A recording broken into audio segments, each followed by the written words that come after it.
امام زمانہ علیہ السلام کی بعض عرفاء سے ملاقات میں یہ واقعہ موجود ہے کہ امام نے فرمایا کہ امّہ سادات یعنی میری پھوپھی شہزادی زینب سلام اللہ علیہا کا ذکر کر کے میرے ظہور کی تعجیل میں دعا مانگو۔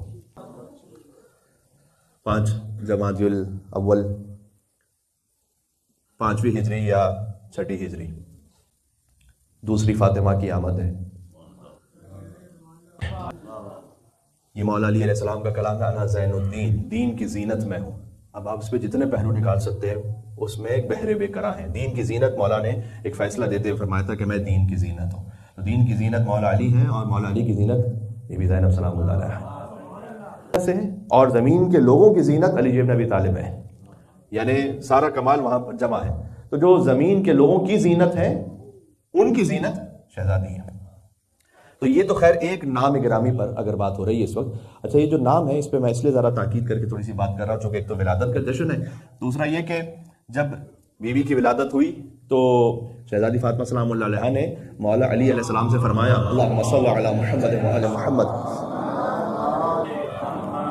مولا علی علیہ السلام سے فرمایا تھا بیوی نے کہ اے ابو الحسن، آپ باپ ہیں اور آپ نام رکھیے آپ کی دختر کا۔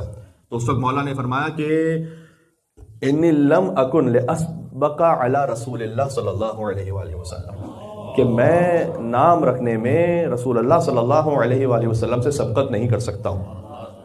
اس وقت حضور مکرم مدینہ میں نہیں تھے، بی بی کی جب ولادت ہوئی، یکم شعبان المعظم معمولاً پاکستان اور ہندوستان میں ولادت کا جشن زیادہ بھرپور طریقے سے منایا جاتا ہے۔ 5 جمادی الاول بی بی کے اپنے حرم میں زیادہ بڑی مخصوصی ولادت کے جشن کی ہے، اور تلہ زینبیہ پر کربلا معلیٰ میں وہ مقام جو شہزادی سے منسوب ہے، وہاں بھی 5 جمادی الاولیٰ ہی پر چراغاں اور جشن کا اہتمام ہوتا ہے۔ تو 5 جمادی الاول اس لیے جشن ہو رہا ہے، ایک ضمن بات آ گئی۔ تو اس وقت حضور مکرم 3 دن سے مدینہ سے باہر تھے۔ 3 دن بعد حضور تشریف لائے، نواسی کی ولادت ہو چکی تھی۔ رسول اللہ کے پاس مولا علی علیہ السلام تشریف لے گئے کہ یا رسول اللہ آپ نام رکھیے میری اس دختر کا، اور کیجئے گا کہ رسول اللہ نے فرمایا کہ انی لم اکن یا لا اکن ان اسبق علی ربی، کہ میں نام رکھنے میں اپنے رب سے سبقت نہیں کر سکتا ہوں۔ یعنی جیسے آپ سیدہ آپ سے سبقت نہیں کر سکتی اور آپ مجھ سے سبقت نہیں کرتے، تو میں نام رکھنے میں رب سے سبقت نہیں کر سکتا، لہٰذا میں انتظار کروں گا۔ اور اس کے بعد وحی نازل ہوئی کہ جبرائیل نے اللہ کا یہ حکم پہنچایا کہ اللہ یہ حکم دے رہا ہے کہ آپ اپنی اس نواسی کا نام زینب رکھیں۔ تو یہ روایت میں ہے کہ بی بی زینب سلام اللہ علیہا کا نام اسی ترتیب سے رکھا گیا جیسے امام حسن اور امام حسین علیہ السلام کے نام رکھے گئے۔ یعنی اس کا مطلب ہے کہ کتنا بڑا وظیفہ ہو گیا یہ نام زینب سلام اللہ علیہا۔ جب آپ بی بی زینب کا نام لے رہے ہیں گویا وحی پروردگار کی تلاوت کر رہے ہیں، اس لیے کہ زینب سلام اللہ علیہ صلوات اللہم صلی علی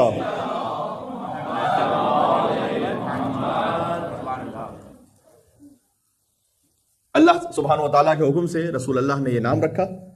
اور اس کے بعد بعض کتابوں میں یہ فقرہ موجود ہے رسول اللہ کا کہ فرمایا کہ اوصیکم ان تحبوا زینب، کہ میں تم سے وصیت کرتا ہوں، اپنے اصحاب سے کہا کہ اپنے دل میں میری اس نواسی کی محبت رکھو۔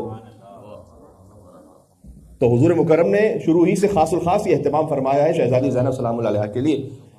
اور بیوی کے دستانے مبارک پر نگاہ پڑی تو حضور نے گریہ بھی فرمایا، اور فرمایا کہ ایک وقت آئے گا کہ اس بیٹی پر مصائب آئیں گے۔ اور سیدہ سلام اللہ علیہا نے پوچھا کہ یا رسول اللہ یہ بتلائیے گا کہ اے میرے بابا جان، اگر کوئی مصائب پر گریہ کرے تو کیا اجر ہے؟ تو حضور نے جواب دیا کہ وہی اجر ہے کہ جو حسن اور حسین پر گریہ کرنے کا اجر ہے۔ تو یہاں سے ایک بات سمجھ میں آ رہی ہے کہ شریکت الحسین تو ہے بی بی کا لقب، کم از کم 50 القاب، اور اس کے علاوہ تفصیل میں اگر جائیے تو 300 القاب ذکر ہے بی بی کے، کتابوں میں 300 القاب ذکر ہے، جن میں مشہور ترین تو عقیلہ بنی ہاشم ہے، عقیلۃ الطالبین۔ عقیلہ یعنی جہاں پر صفت عقل اپنے کمال پر ہو۔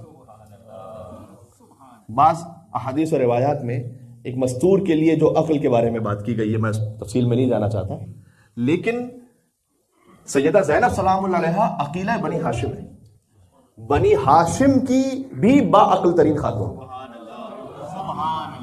یہ معمولی بات نہیں ہے. جہاں مجسم عقل ہے، کمال عقل ہے. اچھا، آپ کو اسی خاطر ملے گا کہ شہزادی کے فضائل میں یا امام حسن علیہ السلام سے نسبت یا امام حسین علیہ السلام سے نسبت. تو حدیث میں آیا کہ لو کان العقل رجلا لکان الحسن، اگر عقل کسی انسانی صورت میں ہو تو حسن ابن علی ہے. تو جہاں مردوں کی بات ہو تو عقل انسانی صورت میں ہو تو حسن ابن علی ہے، اور مستورات میں اگر انسانی شکل میں ہو تو زینب بنت علی ہے. تو بی بی عقیلہ ہے، یعنی صفت عقل جس سے جدا نہ ہو سکے. اس کا مطلب کیا ہے؟ اس کا مطلب یہ ہے کہ شدید ترین مصائب میں بھی جو عقل کی بنیاد پہ فیصلہ کرے. بات سمجھ میں آ رہی؟ میں کیا عرض کرنے لگا؟ جو جذبات سے فیصلہ نہ کرے، جو غم کی شدت سے مغلوب ہو کر فیصلہ نہ کرے، بلکہ خالص عقل کی بنیاد پہ فیصلہ کرے، اسے زینب بنت علی کہتے ہیں. کیونکہ عاقلہ نہیں ہے، بی بی عقیلہ ہے. میں اور آپ نے لقب نہیں دیا، امام معصوم نے لقب دیا ہوا ہے. عقیلہ بنی ہاشم. بات واضح ہو رہی ہے؟ لہذا اب جب بی بی کا کلام، جو بی بی خطبہ ارشاد فرما رہی ہیں، تو کوئی یہ نہ کہے کہ بھائی کی شہادت کے غم میں احساسی طور پر خطبہ ارشاد فرمایا. نہیں، جو کہا وہ عین عقل کی بنیاد پر تھا. بات سمجھ میں آ رہی ہے؟ میں کیا عرض کرنے لگا ہوں؟ کیا کہنا اس بی بی کا، جب بی بی خطبہ تو معمولاً چونکہ شہادت کی مجلس میں پڑھا جاتا ہے، اور یہاں پر اسے عرض کر بھی چکا ہوں، تفصیل میں نہیں جاؤں گا، لیکن ذرا کن فیکون کا مظہر تو دیکھیے گا یہاں پر کہ یہ بزرگ علماء نے اپنی کتاب میں اس بات کو لکھا ہے. اچھا، آپ جانتے ہیں کہ وہاں پر گانے والیوں کا ہجوم ہے، سیٹیاں بجا رہے ہیں مرد، تالیاں بجا رہی ہیں عورتیں، گھوڑے ہنہنا رہے ہیں اور اونٹ بلبلا رہے ہیں، کچھ عورتیں چیخ رہی ہیں، تو سپاہی غرا رہے ہیں وہاں پر. یہ پوری کیفیت ہے وہاں پر، آپ جانتے ہیں.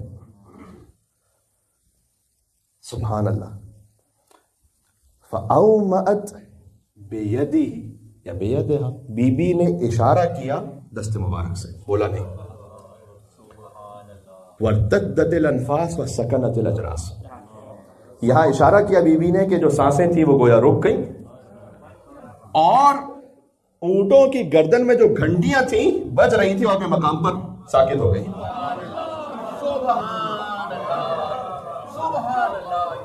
یہ میں آپ کو بڑی قدیمی کتابوں سے پڑھ رہا ہوں یہ روایت. دست مبارک شہزادی زینب سلام اللہ علیہ سے اشارہ فرمایا کہ اسکتو، چپ ہو، خاموش ہو جاؤ. وارتدت الانفاس، گویا سانسیں رک گئیں. وسکنت الاجراس، جو گھنٹیاں تھیں وہ ساکن ہو گئیں.